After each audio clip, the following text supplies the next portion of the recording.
Welcome to the Digital Insurance Agent Podcast. And with me today is Bart Henderson, Esquire. Bart, thank you for joining me today. Absolutely. Looking forward to diving into some interesting things today. All right. So, Bart, go ahead and start with your journey. You've got an interesting journey, interesting background. You're kind of a Renaissance man, really. You've done a lot of things. So, tell us a little bit of your story, and then we'll get into some of the nuggets that we're going to extract from your story. Man, I don't want to bore anyone to death with the full story, so I'll keep it quick. Which is by trade, I'm an attorney, and I went to school to become an attorney. I'm barred in New York and New Jersey. I'm licensed, uh, but from an early age, I always wanted to chase freedom more than I wanted to chase money. It's just something, I don't know if it was ingrained in me or where I learned it, but I always was chasing freedom more than money. And so I knew when I was in law school that I didn't want to traditionally practice law. So I was a JD MBA, and I said, well, what can I do? Well, rewind a little bit. I almost wasn't going to go to law school. I was working in the US Senate as an intern at the time, and I said, uh, okay, I'm only going to go to law school if I can make money while I'm doing it. Like, I'm not going to just burn a couple of years of life, right? I feel like so many times, I'm sure you know people or friends or I know a friend's kids and things like that who go to college and they just like burn 4 years, you know? And so I had just done my college career and I said, I feel like there's nothing uh, to really say I built during college. So I'm only going to go to law school if I can build something while I'm doing it. And so I ended up starting a t-shirt printing business. So, my wife remembers fondly the nights of she would come home and I'd be late at night printing t-shirts in our kitchen, during law school. So I'd print t-shirts till 11:30 at night. And then I'd wake up and me and my study group would meet at like 4:30 or 5 a.m. in the morning. And we would just go through the whole day and do it all over again. So, started printing and then ended up getting a bunch of contracts. And by the time I was, graduated law school, I was pretty much making as much money as an attorney would have made through printing t-shirts, funny enough. So we grew it and grew it. And then my wife took over. And then we were named, one of Inc. 5000's top 10 fastest growing privately owned companies in the nation. So everything kind of just goes back from there. But I can't even tell you how many people told me time and time again, they're like, you're crazy. You're an attorney and you're printing t-shirts. Like, what are you doing here? Everybody from family members to friends to everything. And so that lit an entrepreneurial spirit. I know I said I'm going to keep this short, but and then we went on to, with that foundation to invest in tons of other things, different companies, landscaping, mining industry, just all sorts of different fun and cool, interesting products. So definitely an entrepreneur at heart and just love interacting with people, having fun. Our biggest, most passionate thing that I do now is called Agora Guild, which is a men's network. And all we focus on is having people elevate in all areas of life, faith, family, fitness, finance, whatever it might be, different areas. So that's my short background. That's perfect. So let's start with and it's the starting point that so many entrepreneurs start off at. They get the passion, it starts to ignite within them, and so they start off on this solo venture. So for you, it was t-shirts. For others, it might be a carpenter. For others, they're a solo insurance agent. Could be any number of things, but they start off doing the work themselves and all of a sudden it catches on and lo and behold they've got a business, Yeah. and so with that comes some shifts that have to take place. So in your own experience, like, what are some of the mindset shifts that you think are essential to avoid burnout and really chaos? Like you described, I think you said in your kitchen printing t-shirts, plus you've got your wife and if you've got a family, what do you do? What are some of those shifts that have to take place as it goes from you to being a viable business? Yeah, well, it's you've heard it a bunch of times, which is an entrepreneur is someone who will work 80 hours a week so they don't have to work 40, right? Um, and so I can't tell you how many of my friends and how many people I know and work with who that's the case. Like, you're an entrepreneur and you're really just working harder than you would have worked if you're working for somebody else making the same or less amount of money. And so um, freedom was definitely always a piece for me. Like, you need, I want to have the ability on a Tuesday or Thursday or Wednesday or whatever to just go do whatever you want to do with your family. And so the shift is like, hey, why am I doing this? Being purposeful, and then understanding what systems you can put in place. I think that in our culture, up until very recently with AI, which has really changed the discussion. Up until recently, it's so funny. People always ask the question, "How many employees do you have?" That's like the number one question people go to as far as trying to understand like how big your business is. And I've always thought that's so backwards because we were able to build to a multi-million dollar business with 7 employees because we implemented tons and tons of different systems, right? Whether it's technology systems or CRMs or marketing systems or whatever. And it's just so funny to me because like a lot of people could hire, you could hire and hire and hire and hire. Like my company could have had 25 employees, right? And to me, that's just, God, 17 more headaches, like, right? And so to me, it's about asking yourself, like, how do I grow this and make sure it doesn't become a headache business? Like, that's really the biggest lesson that I've learned over the past couple of years because I've had businesses which became headache businesses. And so, headache businesses, like, it's a business that makes money. Don't get me wrong, you can make money, but you are always going to have headaches while making that money. And I always thought, just for some reason, because of the businesses I was in, that like all businesses are headaches. That's not true. Some businesses are much more so headache businesses than other businesses. My landscaping company, headache business. My men's network, passion, fun business, don't get me wrong, there's differences and there's difficulties in all businesses, but just trying to grow and keeping in mind minimizing problems and headaches. And I think one of the ways you do that is implement systems and technology rather than people. And it's so funny because now AI, this is all the rage now. But 5 or 10 years ago, when people would ask me, they'd be like, "Oh, I thought your company would have 25." It's like, why would I do that if we're growing and we don't need to add all these people, you know? Um, Yeah, absolutely. So let me ask you this, Bart. Like, how do you implement those systems without slowing down the pace? So mm, that's always a concern. Like, how do I not lose momentum, but yeah. I've got to systematize because things are getting away from me and I'm dropping things and I'm forgetting stuff and I'm not delivering things the way I need to. So what's kind of your secret or what have you found works best to get things, processes in place, systems in place, but not lose that momentum? Yeah, that's tough, right? I've seen so many systems implemented, not just in my own company, but even companies I consult for. Um, and that seems to be one of the biggest challenges. Look, you have a workforce of 150 people and you want to change a new CRM. I mean, you'll never hear more complaining than in that. And so what I think most companies do wrong is they say, "Hey, by the way, here's a new CRM you got to use and learn. It's mandatory now," right? What I think the best companies do is they say, "This is a CRM you're using now. Here's the new CRM. Look, we're going to save you like 15% of the time in your day and make your job easier by doing this. And here's how we make it easier," right?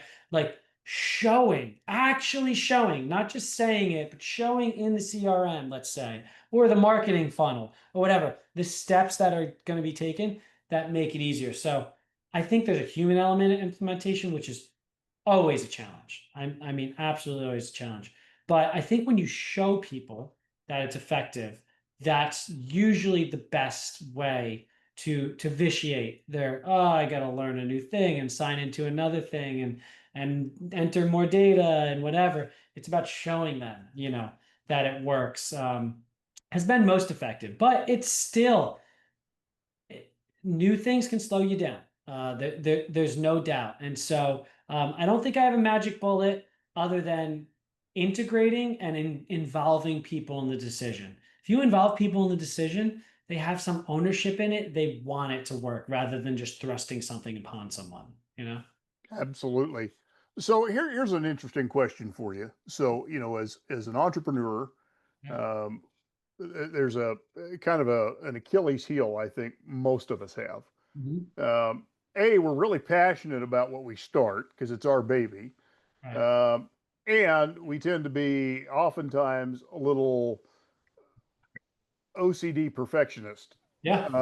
So how do you know when it's time to let go of some of those tasks that Mhm. nobody does it as good as you?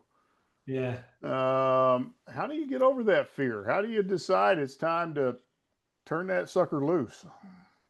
Yeah. So always hard, still hard for certain things every day to do things like this. But I kind of go back to my wife said something to me once, and it was just like a light bulb moment, right?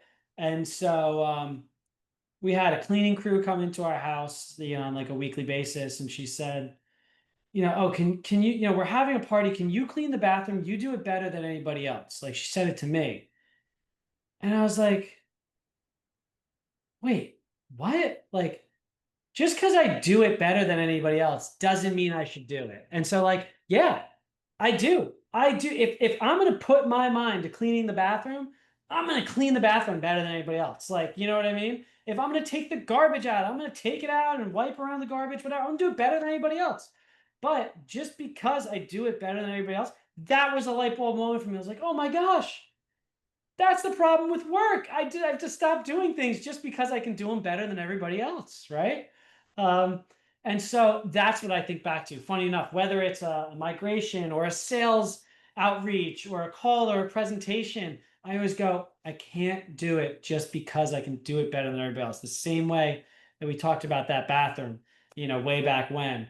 And so I like to implement by understanding, I mean, everyone talks about the 80/20 rule. I mean, if 80% of it can be done right and 20% doesn't go the way I want, then that's kind of an acceptable measure, of course. Um, but also we put systems into place. So, when we first started hiring people, I was getting calls and emails and just like pestered all the time. And I said, like, I got to do something where I'm not getting asked all the time. So, you know what? Anything that's not going to cost the company more than $500, make the decision. Like, that's for anybody at this level, make the decision. And certain people in the managerial level, if it's going to cost less than $2,000, whatever, make the decision. Um, so putting in systems where letting people have the ability to have some freedom to make the decision was also a key in that respect, I think. That's good. And you talked about hiring. So, as you're growing, you're starting to bring people in. Obviously, you want to create some culture. Mhm. How do you define what your culture is going to be? What's the process that you've gone through to establish the culture that you want in your organization? Yeah, culture is very it is it's so important and so tough to correctly instill. Um, but it starts in the way that you act and treat everybody in the company, obviously. And so, you know, I've been in meetings where someone had a bad day, right? Bad day, and they kind of go off the cuff and they're a little more harsh to someone than previously. And so that is completely unacceptable in my eyes. And so everybody else said, no, well, they had a bad day, give them a break. Well, I don't care. We're all adults. Some people lose somebody in their family go to a funeral and come into work the next day. Doesn't mean they can scream and yell at everybody, right? It's not acceptable with a bad day. So the first mentality is like trust and respect, no matter what your day's going like. Like I don't care, trust and respect. And then the thing that dictates any culture of any of my companies more than anything would essentially be um, a principle from Ray Dalio, and it's just extreme honesty, essentially, right? And so being completely open and honest with one another to the point where um, I'm going to have to tell you how I feel, and I expect the same thing back, right? And so in a lot of other companies, people will say things and they'll whisper things and they'll gossip and whatever. Any company I work with, even outside of my company, I tell them, hey, I expect extreme honesty back and forth. And that means if I'm not performing the way you want me to perform, you need to let me know. Because it's not okay for 3 months to go by and you say, hey, sorry, things weren't going well. I need to know right then and there what's going wrong and how I can fix it. And I'm also going to do the same. And so the difference in any company I've been a part of or that I'm building has always been, oh, okay, John, I have an issue with the fact that you're not getting back to emails in 48 hours. Whereas other people say, oh, John never gets back, and they start, gossiping and this and that. With us, it's very straightforward. You need to be open and honest and just say, hey, personally, John, like you should really start getting back to people within 24 hours or 48 hours or whatever it might be. And so that open honesty and that open communication, it just allows a different level of trust to be built between people, and it prevents issues that otherwise would come up, you know? Yeah, and it sounds, Bart, like that really builds in some accountability to the culture as well. That everybody knows that because there's honesty, um, you're going to get called on your junk. That's So that's that's exactly it, you know? It's like, oh great, maybe you're not performing here. Like what can we do to help you? And that's also a key too. It's not like, oh, you're not doing well, get better. How can the team help you? You know? that's good. That's good. So, a lot of companies hit a stage where they get busy Mhm. and they almost get into a trap where they're too busy to take on more work. Mm. So how do they break through that ceiling? What's been your experience? How do you get through that ceiling and get to the next level where you're kind of topped out? Yep. Um, how do you get beyond that? So, two things. One, it's always important to work on the business rather than in the business. I mean, I talk about that and try to practice that all the time, working on the business rather than in the business. Um, and there's literally time. I have on my calendar over here. You can't see. It's called DWD, deep work days, set aside to make sure that whole day is on the business, rather than in the business. Um, Now, on top of that, there's other things that can be implemented. So specifically, I think one of the most underrated things in business is partnerships. And I can't for the life of me understand why more companies don't partner and pool resources and work together. Um, I mean, I'm a voracious networker. I've been networking. That's how we grew our whole business, right? And so you meet people, and when there's synergies, why not explore that? And as a result, if we're growing and we need help in printing, why wouldn't you, if you can still do quality control checks and everything, subcontract a large printing job to keep things flowing correctly? Why wouldn't you work with other? Now I recognize there's trust issues in. Are they going to take my client and this and that? If people are moral, you don't have to worry about that. And so as we grew, we partnered with so many companies to do so many different specialties and so many different things. So as we grew, I didn't look to go, oh, we got to get another $800,000 in the door so we can get this printer that can print out this much or anything. I said, okay, who's got one of these printers in this area? Who can I reach out to? Who can I partner with? Now they're winning. I'm winning. We have a great relationship and we can refer business back and forth to each other where it works for us. So really partnerships was a big piece of growth without bottlenecking, you know? Oh, I think it's valuable. One of the things that I often tell people is that often we think we're grinding on how am I going to do this and what's the answer, and most of the time the answer is who. Yes, So we're asking the wrong question. that's exactly Uh, who not so how. it's the who.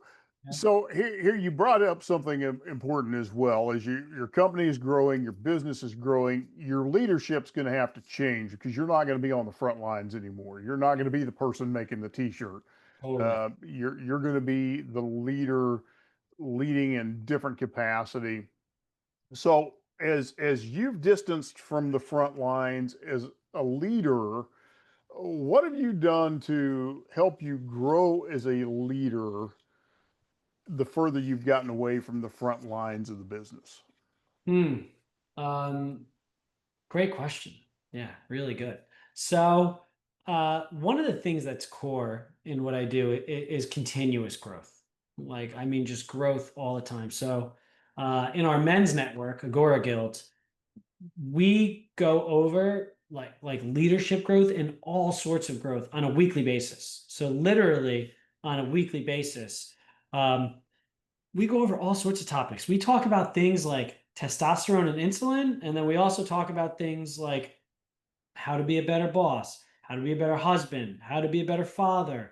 Um, we'll talk about religion. I mean, we talk about everything. And so being surrounded by a group of men like that is what's constantly pushing you to think and do better. You hear about a guy who goes and takes his entire crew out. Like one of the things we do is play paintball, right? Like once a year. It's a fun thing, one of the events we do. Um, saying, okay, how can I create a fun experience for the group to go take them all out to paintball or something like that. And so um, really the answer is by being surrounded by other men who are constantly challenging you to rise to the next level, hearing what they're doing, seeing what they're doing, and being exposed to like self-betterment. Because once you become better, you're like, okay, how do I bring this to my team and help them get better and help them make more money, and it almost becomes like it's not even about the money or the company. It's like, oh, I've learned this new skill. I can teach this to them. This can really help them in their life. Like, oh, well, also it's going to help sales in our company, but this is just going to help that person grow. So, like putting a premium on growth. And I think that's also a way to keep people, right? If you mentor and help grow, then people don't want to leave, Hmm. right? Versus just giving them more money or whatever it might be. Exactly. Yeah, I think that's one of the golden nuggets there. It's certainly been my experience as well. So I'm glad you shared that. Mhm. Let's talk through this. As entrepreneurs, when you ask people why'd you become a business owner, and you hit this earlier. We work 80 hours a week to save ourselves from working 40 hours from somebody else. But the number one answer is time freedom. I want freedom to go and do when I want to, with who I want to. I want to spend time with my family. I want to travel. Blah blah blah blah blah. We all have the general same answer. Right. But what we're all after is to build a business that runs without us. Yeah. And so when a business starts to grow, when it starts to really expand, how do you develop those systems and leadership layers that ensure that quality stays high, consistency stays constant, but gives you that freedom to run the business without you always being there? Hmm. So someone I've worked with for years always says like pay people more than they're worth.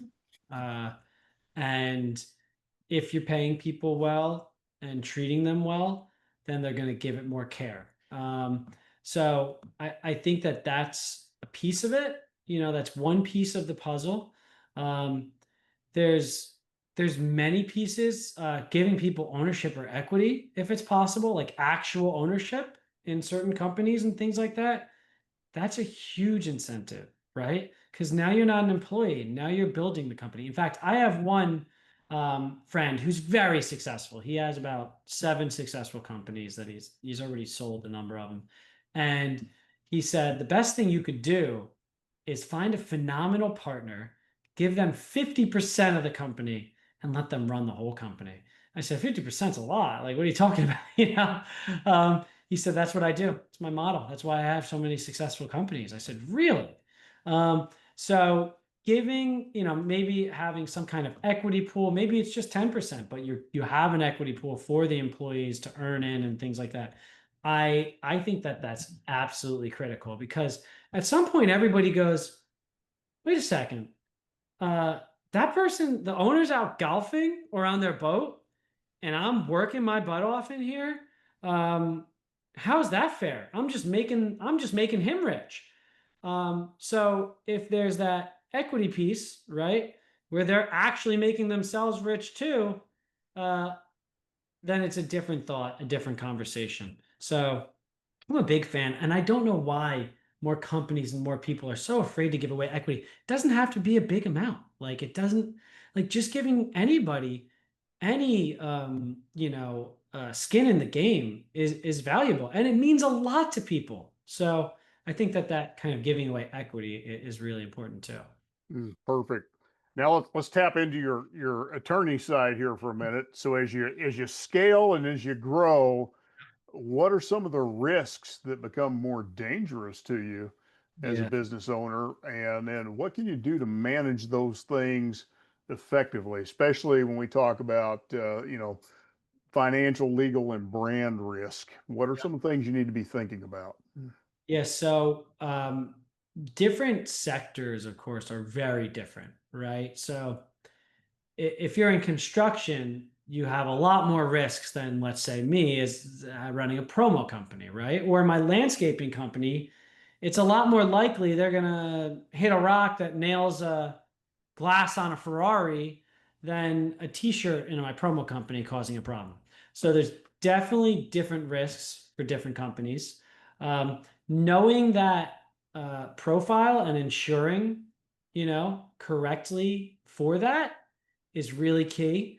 Um, Putting systems in place in companies where there are higher risks are worth their weight in gold. I mean, I can't even explain it. Just as an example, there's very simple things that maybe you or I wouldn't do, but that a new employee would, right? So like, if I saw a Ferrari in a driveway, I wouldn't go weed whack right up next to it. Like, I just wouldn't, because I'm like, wow, what if I hit a rock? If it, da, da, da, da, da, and so putting parameters in place, like, hey, if there is a car within X amount of feet, don't weed whack there, even though you're supposed to weed whack usually. So like putting a very simple layer of parameters around everything, right? Um, can really help to limit liability in that sense. Then going deeper into legal, and again, I'm not giving any legal advice here, right? Just giving my opinion in regards to different companies having the correct corporate structure. So like, I see general contractors who are just like they don't even have a company structure, and that is very scary, right? Because if anything happens, someone can go right after you and your family. I mean, to get the correct corporate structure, whatever it might be for your company, whether it's an LLC or an S corp or whatever it might be for your particular company, of course, make sure you have the correct corporate structure in place, but then also make sure you have the correct accounting in place, um, and that you have the right things in place so that people can't pierce the corporate veil, and so that you're adequately protecting people. But I think I really think it comes down to the procedures, like preventing the things from happening to begin with, because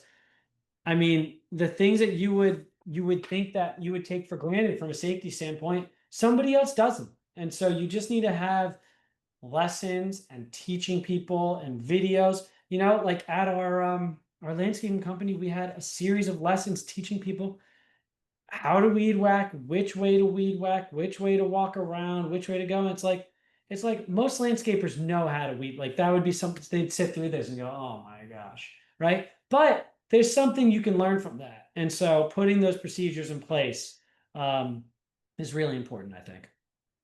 And for our listeners, if you want to catch that video series, we'll put a link to that later, right? How to weed whack. That's right.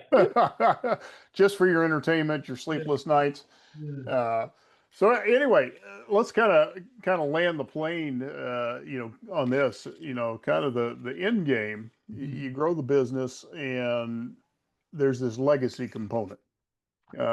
What's the end game? What's the purpose? Where are you headed with your company, your business? You've built businesses, obviously, Bart, in different industries. What should you be thinking about as that business owner when we talk about continuity? And where I'm kind of going with this is, I think a lot of times an owner starts a business and they haven't really thought through, am I growing this to sell it? Right. Am I growing through this to pass it on to my children? Mhm. What am I actually? What am I going to do with this thing Right. in the end? What's my purpose here? If you could speak to that, how would you guide another entrepreneur in that thought process? Yeah. So um, we have different, we have cycles in life, right? They go up and down, and there's different cycles. I mean, as an example, the cycle where you're just out of college, going out with friends and enjoying the city or whatever is very different from the cycle where you have two kids and two young toddlers, right? And that's also very different from the cycle when you're kids are all out of the house away at college and then you're back by yourself, or it's different from the cycle where you retire. It's all different cycles. And so I can only really answer this from my current frame, of what I think and believe. And so my cycle right now, the end game is to spend as much time with my family as absolutely possible. So that's my goal right now, is what can I be doing to spend as much time with my family as possible, right? Um, so right now, that's kind of what it is. Will it eventually, when the kids are grown and out, change to um, how can I make other people as wealthy as possible? How can I help other people grow as much as possible? Yes, and that's what we're doing now in Agora Guild, which I love so much. Um, so it's going to be it's about helping other people more than anything.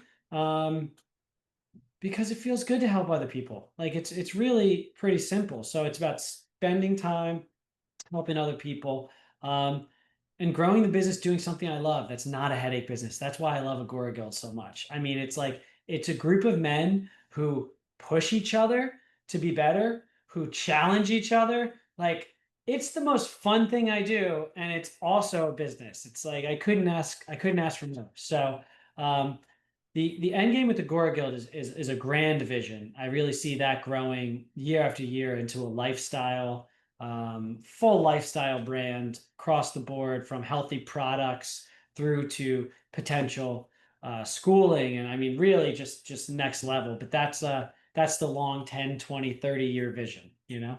Excellent. And then just a final question for you, kind of looking back at your journey so far. What's one thing you wish somebody would have told you? Mm. It's actually that thing that we talked about before, which my wife kind of brought to my attention, which is don't do something just because you're good at it. Do something because you like it and you're good at it. And so uh, if it's something you like to do and you're good at it, great. But don't necessarily just do it just because you're good at it, because you can be good at a lot of different things that aren't necessarily worthy of you spending time on them, depending on the activity. Mm, good advice. So, Bart, if somebody wants to learn more about you, they want to connect with you, where should they do that? Cool. So on Instagram, there's Bart Henderson ESQ is my Instagram name. I have barthenderson.com. That's BartHenderson.com for speaking gigs and things of that nature, MC. And then Agora Guild is really what we're doing right now. We're really growing Agora Guild. We have about 70 men across the nation right now. We have men all over, from Hawaii to Colorado to New Jersey to Miami. All over the US right now. We do a 30-day free trial. for anybody. That's agoraguild.com, AGORAGUILD.com. And then there's Agora Guild, the Instagram, AGORAGUILD. So love to meet other like-minded men who want to push each other. Anybody who wants to be surrounded by guys who want to continue to get more in life. Fantastic. And to our audience, thank you for tuning in. We appreciate having you on this episode of the Digital Insurance Agent Podcast and look forward to having you tuning in again. Thanks for some awesome questions, Carl. Thanks, Bart.